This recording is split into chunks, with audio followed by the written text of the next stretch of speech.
Berikutnya kita akan simak agenda ekonomi pemirsa dari Amerika Serikat. Ada data soal kepercayaan konsumen Amerika Serikat, kemudian juga ada data soal pidato anggota FOMC, Kashkari, kemudian juga dari Kanada ada pidato Gubernur BOC, Macklem, dan dari Jerman ada ekspektasi usaha, kemudian juga dari Jepang ada PMI manufaktur di bulan September. Sementara itu masih dari Asia, Korea Selatan, indeks harga produsen, dan dari Thailand ada data soal neraca perdagangan. Kemudian dari Australia ada keputusan suku bunga. Dan sementara itu untuk agenda emiten diantaranya adalah Indosat dan juga Hexa menggelar rapat umum pemegang saham, agenda yang sama juga dilakukan oleh Bram. Dan berikutnya adalah East yang menggelar tanggal X dividen tunai interim. Dan berikutnya adalah untuk bursa-bursa utama Asia pagi hari ini, seperti Anda dapat saksikan di layar televisi pemirsa.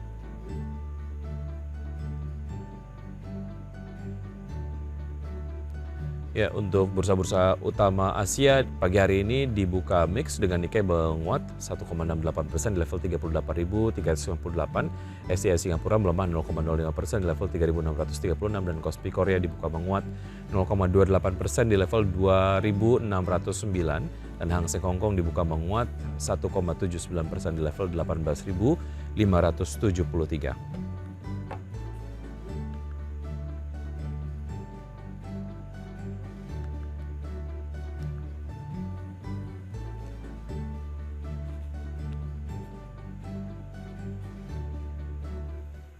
Dan pemirsa, untuk berbincang pagi hari ini di Market Buzz, kami sudah terhubung bersama Mas Abdul Haq Al-Faruqi, beliau adalah analis stocknow.id. Apa kabar Mas Abdul?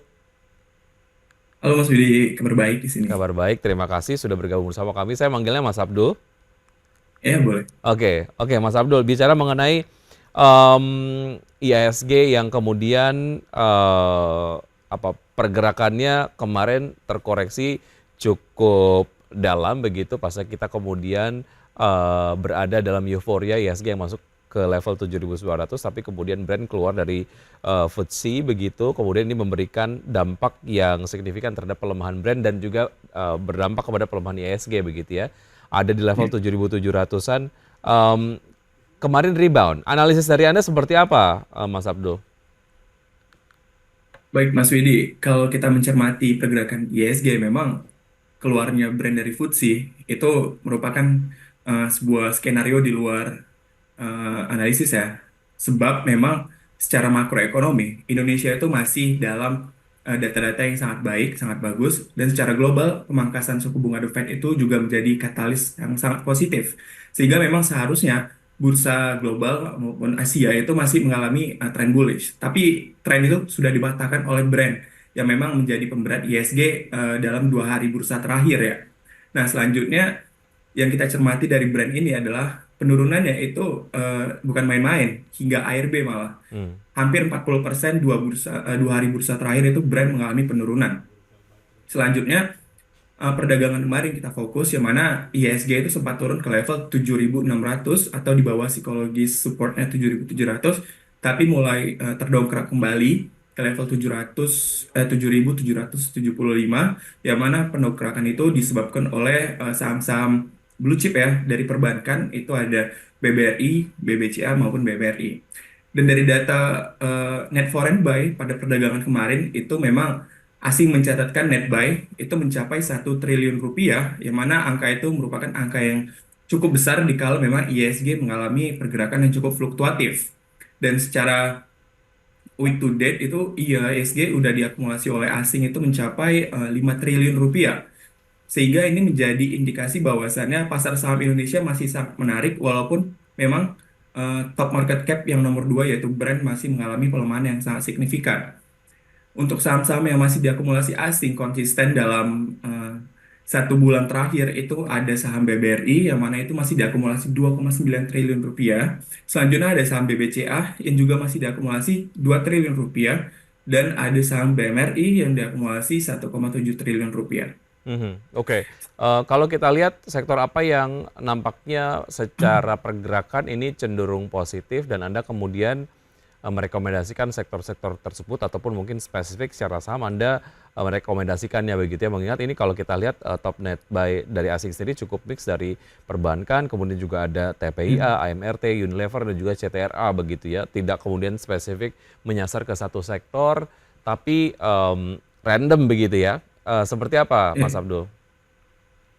Nah, di sini saya merekomendasikan dari sektor yang lebih defensif, itu ada sektor perbankan dan juga nanti ada sektor properti juga bisa dilirik, serta yang cukup menarik ada CPO juga. Mhm. Dari sektor perbankan sendiri memang di sini yang cukup terdampak positif dari pemangkasan suku bunga adalah saham BBRI, yang mana memang saham BBRI yang kita tahu NPL-nya itu cukup tinggi dibandingkan saham blue chip di industri yang sama, di mana NPL dari BBRI itu mencapai 5%. Dan juga memang secara jangka panjang ini saham BBRI masih sangat menarik karena memang saham BBRI ini kenaikannya cukup tertinggal dibandingkan dengan teman-teman blue chip yang lain seperti itu. Baik, artinya Dan untuk secara harga ini saham, masih murah ya, secara valuasi dibandingkan dengan peersnya untuk iya benar BBRI. banget. Iya Oke, seperti itu. potensial upside-nya cukup besar atau seperti apa Mas Abdul? Atau mungkin Anda bisa sampaikan kalau kita kemudian lihat BBRI kemarin memimpin penguatan sehingga kemudian memberikan booster tersendiri lah terhadap penutupan IHSG begitu ya pasca beberapa waktu yang lalu melemah signifikan. Eh, Seperti apa rekomendasi Anda untuk BBRI? Masih murah untuk bisa masuk?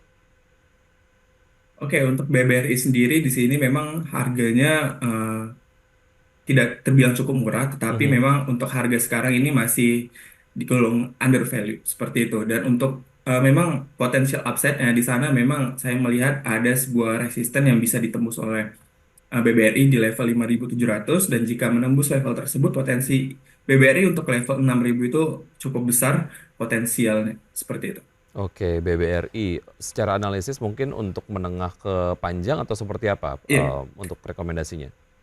untuk rekomendasinya ini bersifat jangka menengah ke jangka panjang seperti itu untuk saham Baik, BBRI. level terakhir di 5.500, tapi kemudian Anda Iya, melihat ada possibility BBRI bisa menembus level 6.000 begitu ya? benar banget. Baik, yang menarik adalah terkait dengan sektor properti. Sebagaimana kita tahu pemerintah juga memperpanjang PPNDTP 100% ya sampai dengan Desember 2024. Apakah sentimen ini yang membuat Anda melihat sektor properti cukup menarik ke depan? Ya, baik Mas Widi. Itu salah satu sentimen yang mendorong memang saya memilih saham properti hingga akhir tahun 2024 ya. Memang PPNDT itu menjadi salah satu sentimen paling positif bagi sektor properti di Indonesia terkhususnya, karena memang dari PPN tersebut pemerintah berharap bahwasannya masyarakat itu akan meningkatkan permintaan terhadap pembelian rumah baru seperti itu. Dan juga saat ini memang pemangkasan suku bunga The Fed dan Bank Indonesia itu juga menjadi salah satu katalis positif yang mana berpotensi menurunkan bunga kredit, tentunya akan menjadi atau meringankan pembayaran terhadap konsumen yang mana membeli rumah menggunakan kredit seperti itu. Baik, selain perbankan dan juga properti begitu ya, bicara soal properti kita kemudian belum spesifik membahas saham-sahamnya yang mana begitu ya, nanti mungkin di segmen berikutnya. Tapi yang ingin saya bahas adalah terkait dengan eh, mengenai sektor-sektor yang nampaknya cukup menunjukkan potensi untuk terus menguat pasca kemarin DPR mensahkan Undang-Undang APBN 2025 begitu ya. Ya. Sektor mana yang dinilai menarik, Mas Abdul? Apakah mungkin sektor-sektor ataupun mungkin BUMN-BUMN karya dinilai menarik atau mungkin Anda melihat ada sektor lain? Baik, Mas Widi, untuk sektor yang menarik menurut saya itu yang pertama memang benar ada sektor BUMN di sektor infrastruktur ya, BUMN Mhm. karya itu ada saham Wijaya Karya, lalu ada ADI dan PTPP, dan itu menjadi pilihan yang sangat menarik jika teman-teman investor ingin mengkoleksi saham-saham infrastruktur plat merah sembari mendukung pembangunan Indonesia dari APBN Prabowo di tahun 2025 ini. Dan selanjutnya memang yang bisa diperhatikan adalah subsidi dari BBM dan juga adanya makan bergizi gratis, yang mana itu akan Mhm. menguntungkan sektor-sektor seperti sektor oil, dan juga nanti ada sektor consumer seperti JPFA ataupun Mayura, dan itu masih bersifat spekulasi untuk JPFA Ya. dan Mayora karena belum ada keterangan lebih lanjut terkait dengan makan bergizi gratis. Ya, belum ada Seperti itu. keterangan lebih lanjut apakah emiten-emiten ini nanti akan terlibat dalam pengadaan makanan untuk program makan bergizi gratis begitu ya. Iya benar banget Oke, Mas. baik. Kita akan bahas secara spesifik target masuknya berapa, kemudian juga target price-nya berapa untuk saham-saham yang tadi dinilai menarik. Usai jeda berikut ini Iya. Mas Abdul dan pemirsa tetap bersama kami akan segera kembali. Terima kasih Anda masih bergabung bersama kami, pemirsa, dan saya masih berbincang bersama Mas Abdul Haq Al-Faruqi, analis stocknow.id. Kita sampaikan saham pilihannya secara verbal saja begitu ya Mas Abdul ya. Saham-saham Iya. yang mungkin cukup menarik perhatian Anda di perdagangan hari ini mana saja Mas Abdul? Baik Mas Wiki, untuk saham-saham yang menarik di sini saya memilih ada 4 saham ya. Yang pertama itu ada saham Harum, Mhm. ESA, BBRI dan juga PYFA di sini. Saya melihat Oke, bahwasannya untuk yang pertama itu ada saham Harum ya di sini. Saya merekomendasikan buy di harga 14.20. Lalu untuk take profitnya bisa teman-teman investor cermati di 14.65 hingga 1.510 dan stop loss-nya di 1.345 dengan sentimen-sentimen yang mendukung Harum itu memang datang dari RUPS LB-nya yang menyepakati bahwasannya akan adanya aksi buyback dari Harum itu dari yang dimulai tanggal buybacknya dari September 2024 hingga September 2025 sebanyak 800 jutaan saham. Selanjutnya memang kalau dari teknikalnya memang sendiri MACD dari Harum sendiri itu Golden Cross jika dilihat dari MACD di area positifnya serta untuk akumulasi dari Harum sendiri pada perdagangan kemarin itu mencapai 25,2 miliar. Ini menjadi akumulasi yang cukup besar bagi Harum. Serta untuk secara fundamentalnya PBV dari Harum itu masih di bawah rata-rata industri atau under value di angka 1,3 kali hingga 2,2 kali. Seperti oke. itu untuk Harum. Anda merekomendasikan jangka pendek saja untuk Harum? Iya, saya merekomendasikan jangka menengah, Oke, terkhususnya untuk saham-saham. oke. Level terakhir ada di level 1420. Ini menarik langsung masuk ke Iya, Harum ya? iya, benar banget, Mas. Oke, karena Anda Untuk tadi Harum. menyampaikan untuk Harum sendiri masih under value atau masih murah dibandingkan dengan peers-nya di industri yang sama. Oke, dari Harum kita ke ESA seperti apa, Mas? Nah, untuk ESA sendiri, eh, teman-teman investor dapat cermati bahwasannya di sini ESA itu di website perusahaannya menuliskan bahwasannya ESA merupakan top 20 companies in watch 2024 versi Bloomberg Technos. Ini menjadi sebuah sentimen pendukung bagi ESA yang mana menjadi salah satu stock pick dari Bloomberg Technos untuk tahun 2024 ini. Selanjutnya memang untuk prospek bisnis dari ESA sendiri itu masih cukup kuat dan ada pengembangan sebuah proyek itu yaitu Blue Ammonia dari ESA sendiri dan ini bisa menjadi sebuah katalis yang mendukung ESA di masa depan nantinya jika proyek tersebut sudah selesai. Dan juga memang secara teknikal di sini teman-teman investor dapat cermati bahwa ESA itu rebound dari MA 100-nya yang menjadi support dynamic dari ESA yang cukup kuat. Sehingga memang Hmm. potensial dari ESA mengalami rebound itu akan kembali berlanjut seperti itu, Mas. Oke, secara tren pergerakan harga memang dalam 1 minggu sudah menguat 1,86% dan 3 bulan dalam 1 bulan maksud saya sudah menguat Ya, 1,86%, kemudian dalam 3 bulan menguat 9,33% dan seperti Anda tadi sampaikan secara proyeksi akan melanjutkan penguatannya begitu ya. Level ya. terakhir untuk ESA ada di 820 ini menarik untuk bisa masuk di level tersebut, Mas Abdul. Iya benar, Mas Miki di Hmm. level 820 bisa menjadi area entry. Baik, tadi kita sudah bahas Harum dan juga baru saja kita bahas ESA. Dua saham berikutnya silakan Mas Abdul. Nah, untuk saham berikutnya ada saham BBRI. Di sini saya lebih konservatif merekomendasikan untuk jangka menengah ke jangka panjang. Memang di sini saham BBRI menjadi salah satu saham yang paling eh, di watchlist ya, dimasukin Mhm. watchlist oleh para investor sebab memang pemangkasan suku bunga The Fed dan Bank Indonesia itu menjadi sebuah katalis sangat positif bagi BBRI yang mana memang BBRI ini merupakan saham yang menyebarkan kreditnya ke UMKM yang mana juga NPL dari BBRI ini cukup tinggi dan berpotensi memang ketika suku bunga diturunkan proyeksi dari NPL itu akan menurun serta memang cost of fund dari BBRI juga akan turun seperti itu untuk dari dampak cut rate. Nah, untuk dari teknikalnya sendiri di sini saya lihat secara intraday di sini memang BBRI pada perdagangan kemarin menopang IHSG ditutup menguat di level 5.500, menguat 2,3% serta membentuk candle bullish Marubozu.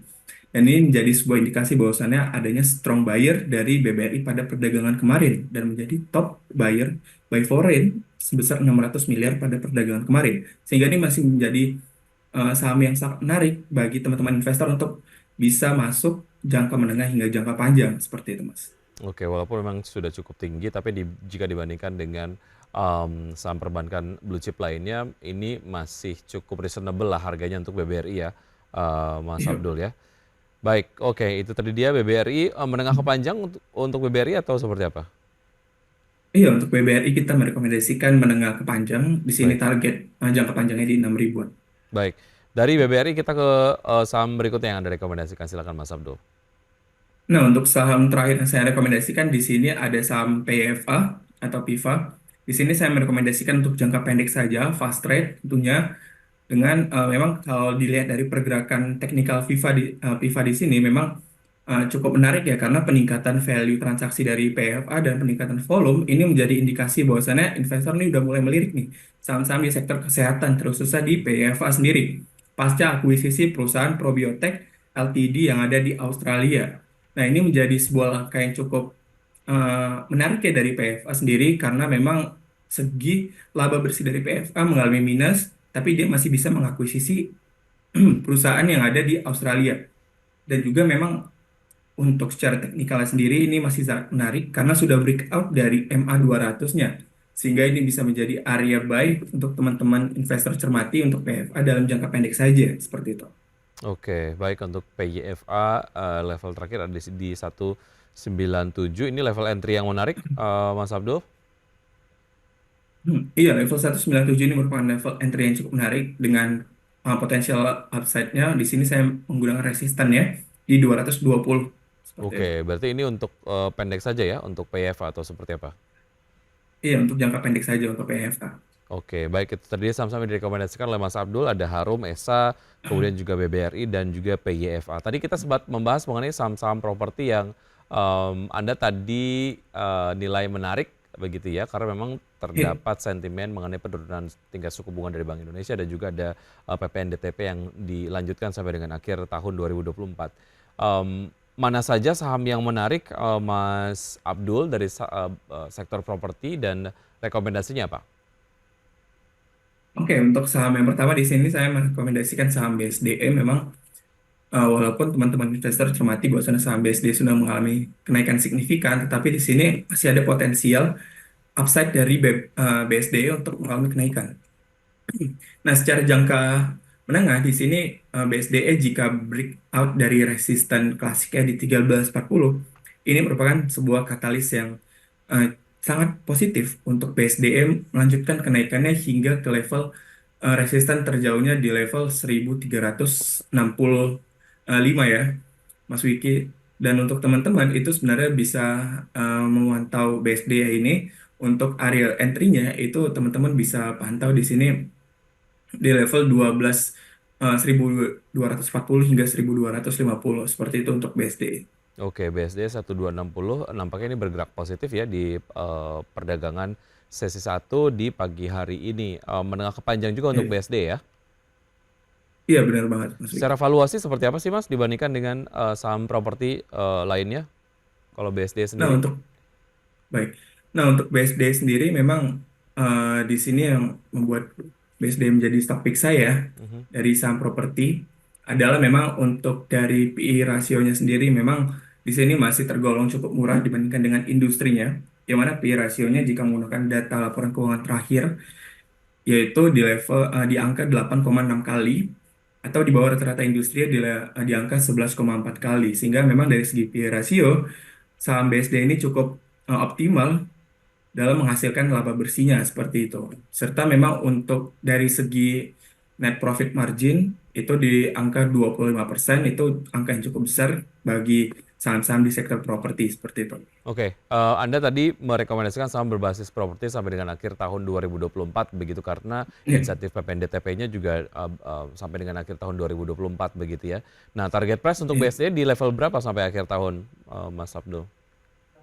Nah, untuk BSD sendiri di sini saya menargetkan untuk akhir tahun bisa mencapai level 1300, sorry, maksudnya 1600 bisa tercapai untuk BSD di akhir tahun. Walaupun memang akan tertahan di level 1340 itu menjadi area yang cukup sensitif bagi BSD jika di break akan berpotensi ke level 1600 seperti itu. Baik, oke. Kita lanjutkan pembahasan berikutnya usai jeda berikut ini Mas Abdul dan pemirsa tetap bersama kami akan segera kembali.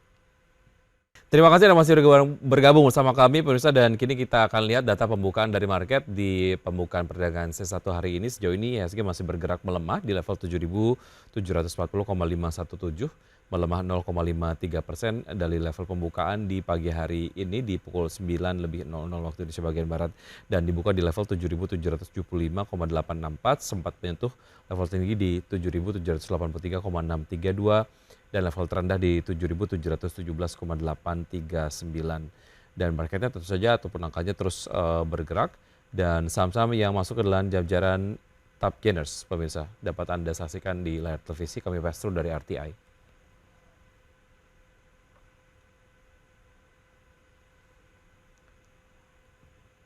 Ya, baik. IHSG sendiri pemirsa dalam satu bulan sudah menguat 1,75% dan dalam satu minggu sudah melemah 1,1%. Ya, kita lanjutkan perbincangan bersama Pak Abdul ataupun Mas Abdul. Mas Abdul, kalau kita lihat saham-saham berbasis karya tadi juga Anda lihat cukup menarik ya, apalagi Ya. setelah APBN 2025 ini disahkan begitu. Seperti apa Mas Abdul? Tadi Anda menyebutkan beberapa, mungkin Anda bisa sampaikan di saham-saham tadi level entry-nya menarik di level berapa? Oke, baik Mas Wiki. Untuk saham-saham BUMN karya, di sini yang pertama ada Wijaya Karya yang saya rekomendasikan di sini. Untuk Wijaya Karya sendiri, di sini saya merekomendasikan buy on weakness karena memang untuk saat ini tren saham-saham infrastruktur itu sudah mulai usai dan kita tinggal menunggu saja bahwasannya saham-saham infrastruktur akan kembali lagi ke dalam tren happeningnya. Nah, untuk entry-nya di sini teman-teman investor bisa untuk wait terlebih dahulu atau buy on weakness di level 340 hingga 350 bisa menjadi area entry buy bagi teman-teman untuk saham Wijaya Karya di sini. Karena memang di sini saya melihat secara teknikal ada support yang cukup menarik bagi Wika dan juga dari segi volume penjualan dari Wika sendiri itu sudah cukup meredah sehingga ini bisa menjadi indikasi bahwasannya Wika ini dalam fase akumulasi walaupun memang kecenderungan sahamnya itu bergerak melemah seperti itu, Mas. Oke, Wika nampaknya sejauh ini bergerak melemah ya di level Ya. 374. Sejauh mana ini kemudian pelemahan yang bisa dimanfaatkan untuk bisa masuk ke Wika dengan harga murah, Mas Abdul? Nah, untuk teman-teman investor sebenarnya bisa perhatikan bahwasannya dari Wika sendiri di sini ada volume-volume buyer itu yang cukup masif. Yang mana itu yang pertama di tanggal 29 hingga, maaf maksudnya 14 hingga 15 Agustus dan juga ada 30 sampai dengan 2 September 2024. Itu teman-teman investor bisa cermati bahwasannya di sana ada volume yang sangat besar bagi Wika dan juga di sana juga ada akumulasi dan Mhm. peninggalan saham-saham peninggalan pembelian dari memang big money itu masih ada di kisaran average-nya 340 hingga 350. Itu Baik, bisa menjadi area entry. baik, oke. Dari Wika kita bergeser ke PTPP. Seperti Ya. apa, Mas? Nah, untuk PTPP sendiri, Mas, di sini saya merekomendasikan PTPP sebagai opsi yang kedua dibandingkan Mhm, Adikarya. Memang di sini sensitivitas PTPP terhadap pergerakan sektor-sektor infrastruktur itu eh, tidak terlalu sensitif seperti itu memang. mhm, mhm. Nah, untuk PTPP sendiri, saya masih merekomendasikan buy on weakness karena memang BUMN karya ini bersifat kalau misalnya satu naik, pasti semuanya akan mengalami kenaikan seperti itu. Mhm. Nah, untuk PTPP sendiri, di sini saya melihat bahwasannya area support yang cukup menarik bagi PTPP itu di level 418 hingga level 424. Itu bisa menjadi support yang sangat menarik bagi PTPP untuk bisa menjadi area entry buy. Karena memang di sana ada beberapa pullback dan rebound yang terjadi ketika PTPP menyentuh area tersebut seperti itu. Baik. PTPP sejauh ini belum masuk ke level support yang direkomendasikan, ada di Ya, 438 dan rekomendasinya ada tadi soal PTPP adalah buy on weakness. Jadi tunggu minoritas. saja terdiskon begitu ya di level tadi ya. Benar banget, Mas. Baik, oke. Kalau kita lihat pembukaan perdagangan hari ini IHSG tadi melemah, Mas Abdul. Bagaimana analisis Anda mengenai pergerakan IHSG di hari ini? Nah, untuk ISG sendiri di sini ISG melemah sebesar 0,38% atau telah menyentuh level terendahnya di level 7.717. Memang di sini seperti analisis saya yang mana memang untuk ISG sendiri terbebani oleh saham brand masih terbebani dan mana di sini ISG mulai terlihat rebound ya, yang mana itu ditopang oleh saham-saham memang perbankan sendiri yang menjadi top value bagi hari ini. Turnover di sini ada saham BBRI, AMMN sebagai saham yang menjadi top market cap juga, serta di sini ada saham-saham dari sektor basic materials, ada BRPT juga menopang Mhm. kenaikan IHSG pada perdagangan hari ini. Sehingga memang untuk hari ini memang brand masih menjadi pemain utama pergerakan ISG dan juga saham-saham perbankan diharapkan bisa menjadi penopang untuk ISG mengalami pullback ke zona hijau seperti itu. Baik, pergerakan saham brand ini juga mungkin bisa menarik untuk bisa dicermati karena valuasi terbesar kedua begitu ya dan cukup signifikan dampaknya terhadap pergerakan dari IHSG dan juga tadi saham-saham yang menarik untuk dicermati Anda juga sudah sampaikan di saham pilihan. Semoga ini dapat menjadi referensi pelaku pasar untuk berinvestasi di hari ini, Mas Abdul. Terima kasih sudah Ya, bergabung. Mas. Sukses untuk Anda, sehat selalu, sampai jumpa, Mas Abdul. Ya, sampai jumpa. Thank you.